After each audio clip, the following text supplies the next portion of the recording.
आचार्य श्री श्री रविशंकर, ये एक बहुत बड़ा नाम है। और जहाँ तक मुझे ध्यान है, हम लोग बचपन से इस नाम को सुनते आ रहे हैं।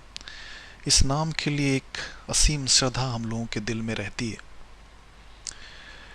धार्मिक दृष्टिकोण से हमारे जो भी मतभेद हों, मनभेद हों,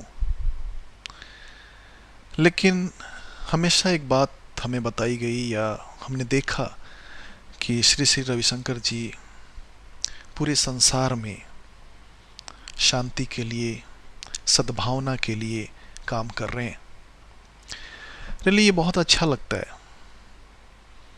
लेकिन कुछ दिनों पहले YouTube के ऊपर एक वीडियो देखी गई, a powerful slap by Shri Shri Ravishankar to doctor Zakir Naik. इस वीडियो क्लिप को देखने के बाद मैं बहुत दुखी हो गया। आज तक मेरे समझ में नहीं आया कि श्री श्री रविशंकर जो इतना बड़ा नाम है, इतनी बड़ी शख्सियत है, हजारों हजारों की संख्या में जिनके फॉलोअर हैं, उन्होंने इस तरह की निम्न स्तर की भाषा का प्रयोग क्यों किया। शायद कुछ साल पहले, एग्जैक्ट डेट तो मुझे नहीं मालूम, लेकिन डॉक्टर जाकिर नायक और श्री श्री रविशंकर ने एक परिचर्चा में एक साथ हिस्सा लिया, जिसका शीर्षक था concept of God in Islam and Hinduism. Doctor Zakir Naik का अपना एक कॉन्सेप्ट है, एक अपनी विचारधारा है, और उनकी जो भी विचारधारा है उससे वो बहुत ही ईमानदार हैं और बहुत ही सशक्त तरीके से अपनी बात को रखते हैं। और सबसे बड़ी बात यह है कि डॉक्टर जाकिर नायक कभी भी कोई बात पर्दे के पीछे नहीं रखते। उसे हजारों लाखों लोगों के बीच बैठकर बड़ी शान से अपनी बात को रखते हैं और आपको भी ये मौका देते हैं कि आप उन्हें काउंटर करें। वो अपनी कोई बात थोपते नहीं। इसलिए उन्होंने श्री श्री रविशंकर जी को भी आमंत्रित किया। दोनों के बीच परिचर्चा हुई। मैंने स्वयं वो परिचर्चा देखी है और मुझे नहीं लगा कि उसमें ऐसा कुछ है जिसके लिए श्री श्री रविशंकर जी को ऐसी भाषा का प्रयोग करना चाहिए था। श्री श्री रविशंकर जी ने उसमें शुरू में ये कहा कि ढाई अखर प्रेम का पढ़े सो पंडित होए। ये सब कुछ ऐसी बातें हैं जो कानों को सुनने में बड़ी अच्छी लगती हैं, है ना। बड़ी अच्छी लगती हैं सब बातें कानों को सुनने में। और ऐसा नहीं कि बड़े ज्ञान की बात करी है रविशंकर जी ने कि ढाई अखर पढ़े सो प्रेम का पढ़े सो पंडित होए। इस तरह की भाषाएं या इस तरह की चीज़ें हमारे यहाँ ऑटो रिक्शा पर और रेलवे प्लेटफॉर्म पर और बहुत सारी जगहों पे लिखा मिलता है। और अच्छा है, जिस संत ने इस बात को कही है उसने बहुत ही गरिमापूर्ण तरीके से बात कही है। लेकिन अफसोस इस बात का है कि श्री श्री रविशंकर जी को ये तो याद है कि ढाई अखर पढ़े सो प्रेम का सो पंडित होए, मगर उन संतों ने और भी बहुत सारी चीजें कही हैं, वो शायद उनको याद नहीं रहा। बानी ऐसी बोलिए मन का आपा खोए, औरन को शीतल करें आपहु शीतल होए। लघुता ते प्रभुता मिले प्रभुता ते प्रभु दीरी, चीटी शक्कर ले चली हाथी के सिर धूरी। ये सब भी बहुत सारी बातें। मुझे बड़ा आश्चर्य होता है कि श्री श्री रविशंकर जी जैसा आदमी जो पूरी दुनिया में प्रेम का, सद्भावना का संचार करने के लिए घूम रहा है, लेकिन जब एक छोटी सी बात अपने ऊपर आई तो इतना रिएक्टिव हो गया। अगर स्वामी जी को लगता है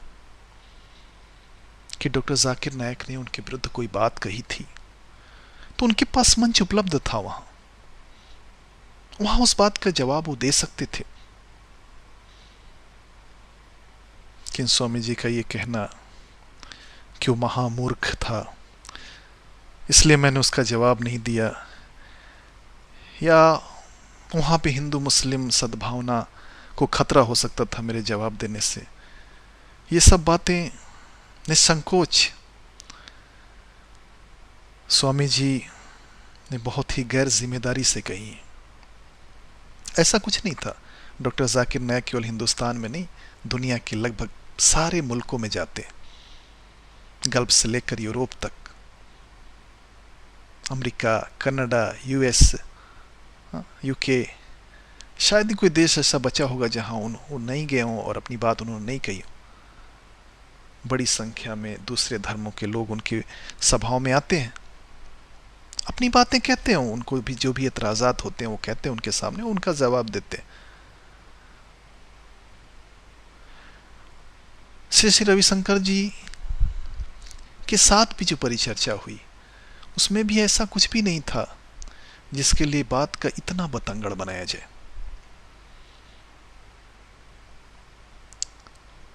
रविशंकर जी ने किताब लिखी जिसके बारे में उस परिचर्चा में उल्लेख हुआ। डॉक्टर जाकिर नायक ने उस किताब की बहुत सारे बिंदुओं को गलत साबित किया क्योंकि वो गलत थी। आप इतने बड़े आदमी हैं और आप इस तरह की गैर जिम्मेदारी की किताब कैसे लिख सकते हैं?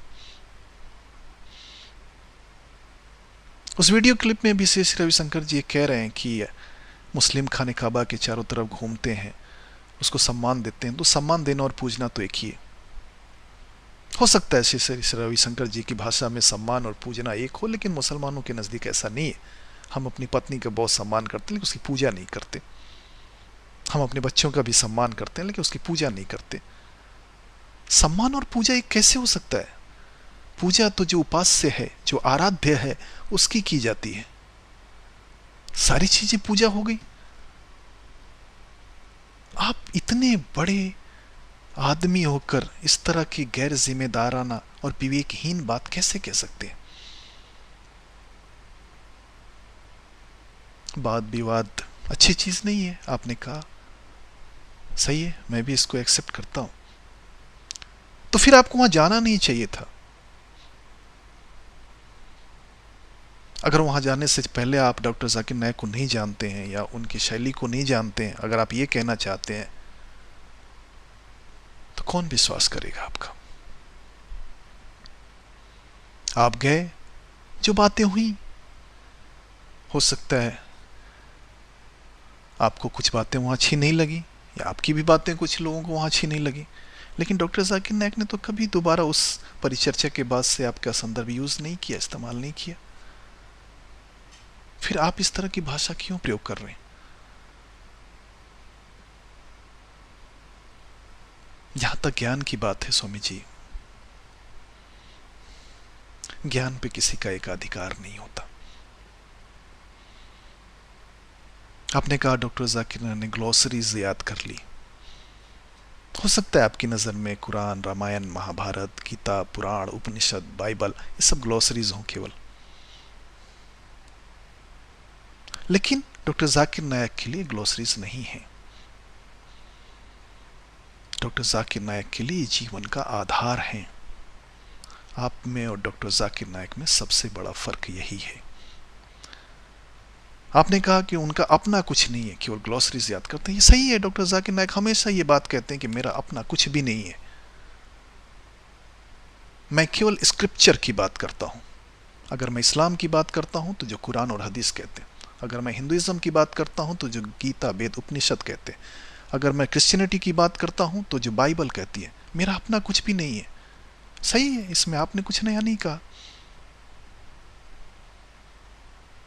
आपको ऐसा लगता है कि इस आधार पे वो छोटे हैं, तो ये आपकी अपनी सोच हो सकती है, क्योंकि डॉक्टर जाकिर नायक तो खुल के इस बात को ही एक्सेप्ट करते हैं कि मैं कुछ भी नहीं हूं, मैं शून्य हूं, मैं जीरो हूं। अगर मैं इस्लाम की बात करता हूं तो वही है जो इस्लाम के स्क्रिप्चर में है। आप में और डॉक्टर जाकिर नायक में सबसे बड़ा फर्क यही है। डॉक्टर जाकिर नायक का पूरा संघर्ष इस बात के लिए है कि लोग ईश्वर के, परमपिता परमेश्वर के, अल्लाह के, खुदा के भक्त बन जाएं, और आपका प्रयास ये है कि लोग आपके भक्त बन जाएं। यही फर्क है सबसे बड़ा। आपने कहा कि मोहम्मद के चाचा शिव के भक्त थे, खाने काबा पहले मंदिर था। आपने इसमें कौन सी नई बात बता दी? इस्लाम तो चीख चीख के यही बात कह रहा है कि प्रोफेट मोहम्मद सल्लल्लाहु अलैहि वसल्लम के आने से पहले पूरे अरब में बुत परस्ती और मूर्ति पूजा का दौर था। खुद उनके अपने चाचा, उनके माँ बाप या दूसरे जो लोग थे, कोई मुस्लिम नहीं थे। यहां तक कि प्रोफेट मोहम्मद सल्लल्लाहु अलैहि वसल्लम ने एक बार खुदा से इस बात की परमिशन चाहिए, इजाजत चाहिए कि अपनी माँ के लिए प्रार्थना करें। ईश्वर ने इसकी अनुमति नहीं दी उन्हें कि नहीं, तुम्हारे माँ बाप ईमान वाले नहीं थे। इस्लाम अंधविश्वास पे नहीं चलता। इस्लाम तर्क और दलील का मजहब है। अगर प्रोफेट मोहम्मद के चाचा काफिर थे तो काफिर थे। प्रोफेट मोहम्मद ने कभी इस बात को डिफेंड नहीं किया कि मेरे चाचा हैं इसलिए कोई अच्छा होगा, मेरे कोई मामा इसके लिए अच्छा होगा। नहीं, अच्छा वो था जो परमपिता परमेश्वर के ऊपर ईमान लेके आया, फिर वो चाहे कोई भी हो। जो सल्लल्लाहु अलैहि वसल्लम के कई चाचा थे, उसमें कुछ ईमान लाए, कुछ नहीं लाए। जो लाए वो मुस्लिम, जो नहीं लाए वो काफिर, अनबिलीवर। इसमें आपने कौन सी नई बात बता दी? खाने काबा में पूरा खाना काबा मूर्तियों से भरा पड़ा था। इस्लाम इसके लिए तो आया कि उस अंधकार को मिटा के रोशनी को ले आए। आपने इसमें कौन सी नई बात बता दी? अगर प्रोफेट मोहम्मद के आने के बाद भी खाने काबा मंदिर ही रहता तो फिर प्रोफेट मोहम्मद के आने का कोई मतलब नहीं था। इसलिए आधारहीन और तर्कहीन बातों का सहारा न लें स्वामी जी। आपने कहा कि मेरे से वेद की बात करनी चाहिए, मैं कुरान का पढ़ा हुआ नहीं, मुझे कुरान के बारे में क्या पता। आपको कुरान के बारे में पता नहीं और कुरान और वेद के ऊपर आपने पूरी किताब लिख दी। इतने इर्रिस्पॉन्सिबल हैं आप, इतने गैर जिम्मेदार हैं आप। स्वामी जी, बड़ा सादर अनुरोध है मेरा आपसे, विनम्र बेनती है आपसे कि आप उस वीडियो को YouTube से हटा दें, क्योंकि हजारों लाखों लोगों की भावनाएं जुड़ी हैं डॉक्टर जाकिर नायक से। आपको कोई अधिकार नहीं है कि आप उनकी भावनाओं का अपमान करें। अगर आपको ऐसा लगता है कि डॉक्टर जाकिर ने कुछ गलत कहा है तो आप उनसे सीधे परिचर्चा कर सकते हो, तो हर समय तैयार रहते हैं मेरे विचार से।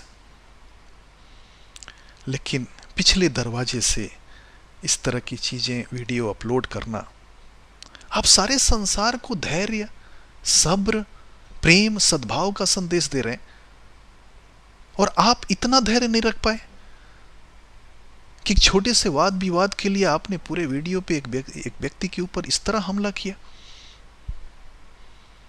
उपदेश देना बहुत आसान है स्वामी जी। अंत में एक बार मैं फिर आपसे निवेदन करूंगा, धर्म के आधार पे नहीं, मानवता के आधार पर, कि आप उस वीडियो को YouTube से हटा दें। आगे आपकी इच्छा। लोकतंत्र में हम किसी को बाध्य तो नहीं कर सकते और करना भी नहीं चाहिए, सबको बोलने का अधिकार है, आपको भी है, मुझे भी है। लेकिन आपका एक बड़ा सम्मान है हम सबके हृदय में, आपकी एक विराट छवि है हम सबके हृदय में। इसके लिए हम कहेंगे कि आप उस वीडियो को हटा के एक सद्भाव का परिचय दें।